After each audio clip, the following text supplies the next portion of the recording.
Bismillahirrohmanirrohim. Assalamualaikum warahmatullahi wabarakatuh. Selamat pagi anak-anak. Selamat beraktivitas pada pagi hari ini. Tetap semangat dalam menjalankan tugas belajar. Baik, kesempatan pagi hari ini Ibu ingin mendiskusikan tentang kecerdasan emosi dan pengendalian diri. Mari kita ikuti share screen-nya.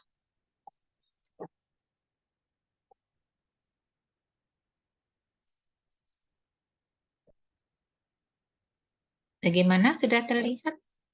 Sudah ya? Oke.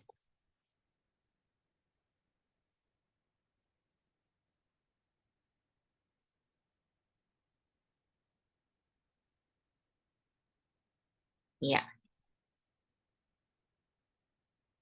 baik. Kesempatan pagi hari ini kita mencoba untuk mendiskusikan tentang kecerdasan emosi dan pengendalian diri. Bagaimana dalam kehidupan sehari-hari kalian, pengalaman yang pernah kalian hadapi? Apakah kita sudah cukup mampu untuk cerdas menggunakan kapasitas emosi kita, dan kita juga mengendalikan dalam setiap persoalan atau kesulitan dalam kehidupan kita sehari-hari. Baik, kita mulai dengan membahas soal emosi. Tentu sangat erat kaitannya dengan kecerdasan emosi, di mana merupakan kemampuan seseorang untuk memotivasi diri sendiri, bertahan menghadapi frustasi, dan mengendalikan dorongan hati, termasuk di situ kegembiraan, kesedihan, marah, dan lain sebagainya. Dan tidak melebih-lebihkan kesenangan, serta mengatur suasana hati dan mampu mengendalikan stres. Hal yang menyebabkan kemampuan emosional tinggi, menurut Daniel Goleman, ada beberapa kemampuan yang menyebabkan seseorang mempunyai IQ tinggi. Kemampuan tersebut adalah yang pertama, mampu memahami atau mengenali emosi diri, yaitu kesadaran diri untuk mengenali perasaan pada waktu perasaan itu terjadi. Yang kedua, kemampuan mengelola emosi, yaitu mampu menangani perasaan agar perasaan dapat terungkap dengan tepat. Yang ketiga, kemampuan memotivasi diri, yaitu kemampuan untuk menata emosi untuk mencapai tujuan. Dan tentu selalu bisa meyakinkan diri sendiri dan tetap menunjukkan semangat dan antusias dalam menjalankan aktivitas. Yang keempat, kemampuan mengenali emosi orang lain, yaitu kemampuan untuk dapat berempati terhadap orang lain.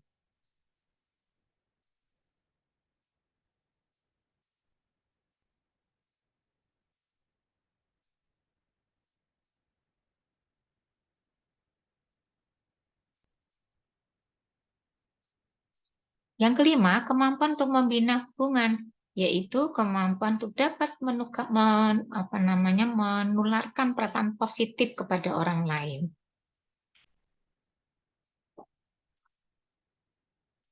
Nah, sebaliknya,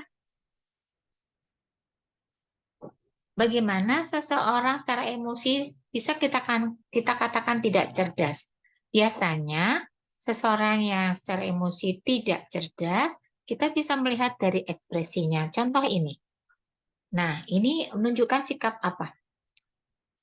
Agresif, ya. Betul, sikap agresif. Yang kedua, ini apa nih? Kesel ya, punya banyak masalah. Ya. Yang ketiga, apa ini? Iya, malas dan lebih suka melakukan kegiatan untuk menyenangkan diri secara berlebihan. Sehingga pada saat menjalankan tugas belajar, dia kelelahan. Ya. Dia tidak sanggup untuk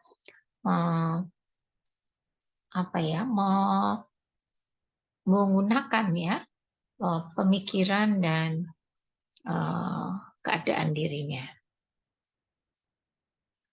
Baik, lanjutnya.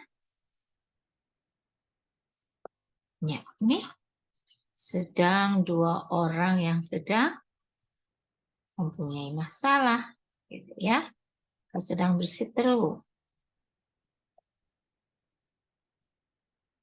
Iya, ya. Ini, nah dia tidak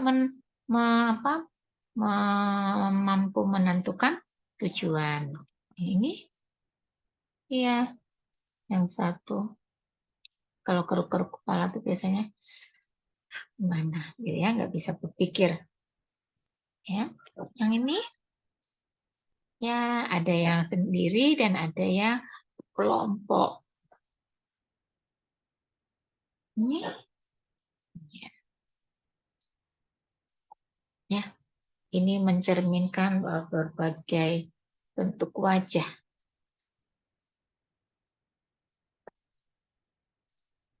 Bentuk wajah.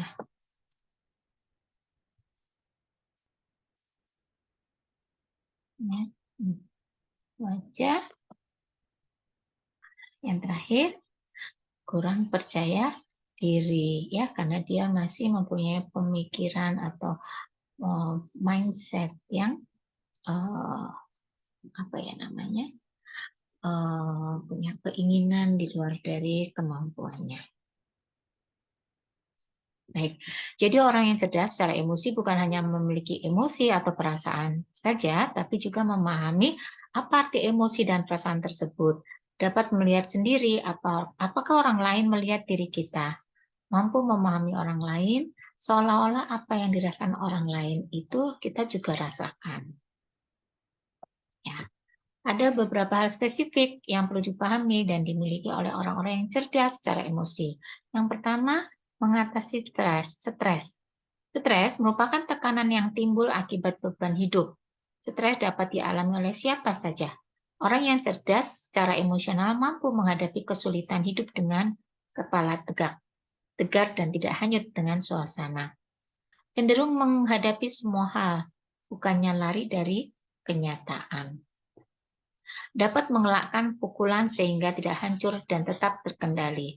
Mungkin sesekali terjatuh namun tidak terpuruk, sehingga dapat berdiri sendiri tegak kembali. Yang kedua, mengendalikan dorongan hati. Orang yang cerdas secara emosi tidak memakai prinsip harus memiliki segalanya saat itu juga. Mengendalikan dorongan hati merupakan salah satu seni bersabar dan menukar rasa sakit atau kesukaan hatinya.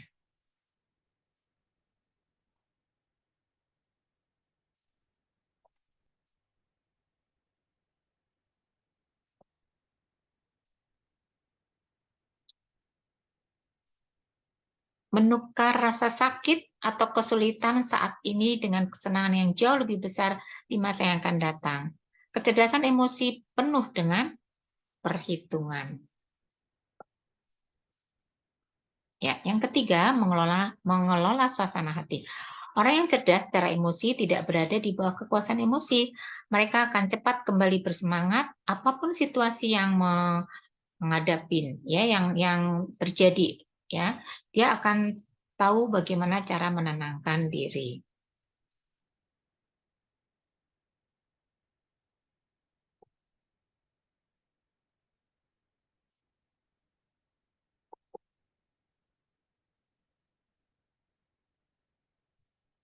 Yang keempat, memotivasi diri. Orang dengan keterampilan ini cenderung sangat produktif dan efektif dalam hal apapun yang mereka hadapi. Ada banyak cara untuk memotivasi diri sendiri, antara lain dengan banyak membaca buku, meluangkan waktu untuk hal-hal yang positif, mengevaluasi diri, dan lain sebagainya. 5. Memahami orang lain. Menyadari dan menghargai perasaan orang lain adalah hal terpenting dalam kecerdasan emosi. Ini berarti juga dapat kita membaca dan memahami emosi orang lain. Memahami perasaan orang lain tidak harus mendikte tindakan kita. Keuntungan dan memahami orang lain adalah kita lebih banyak pilihan tentang cara bersikap dan memiliki peluang lebih baik untuk berkomunikasi dan terjalin hubungan baik dengan orang lain. 6. Kemampuan sosial. Memiliki perhatian mendasar terhadap orang lain, orang yang mempunyai kemampuan sosial dapat bergaul dengan siapa saja, menyenangkan dan tegang rasanya, menyenangkan hati dan tenggang rasa terhadap orang lain yang berbeda dengan dirinya. Orang-orang dengan kecerdasan emosi yang tinggi biasanya membuat orang lain merasa aman, nyaman, berada di dekatnya.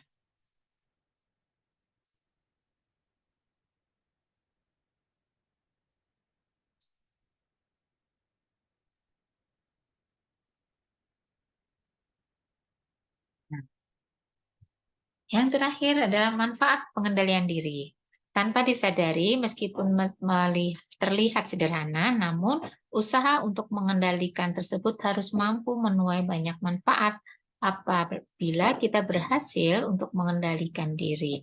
Manfaat yang diperoleh dari keberhasilan seseorang dalam mengendalikan diri antara lain satu, kita mampu untuk meningkatkan kesabaran dengan kesabaran. Dapat meningkatkan komunikasi positif di lingkungan masyarakat, sehingga diperoleh suasana tenang. Yang kedua, akan lebih dapat menimbangkan pencukupan kebutuhan hidup yang sesuai dengan kemampuan diri dan meningkatkan rasa syukur atas nikmat yang diberikan oleh Tuhan. Yang ketiga, dapat mengurangi rasa gelisah, cemas, iri, dan tidak puas yang dapat terjadi pada semua tingkatan. Demikian yang bisa Ibu sampaikan. Kita akan diskusikan setelah materi ini. Silahkan untuk yang ingin bertanya. Sebelumnya Ibu akhiri. Assalamualaikum warahmatullahi wabarakatuh. Terima kasih. Sampai ketemu.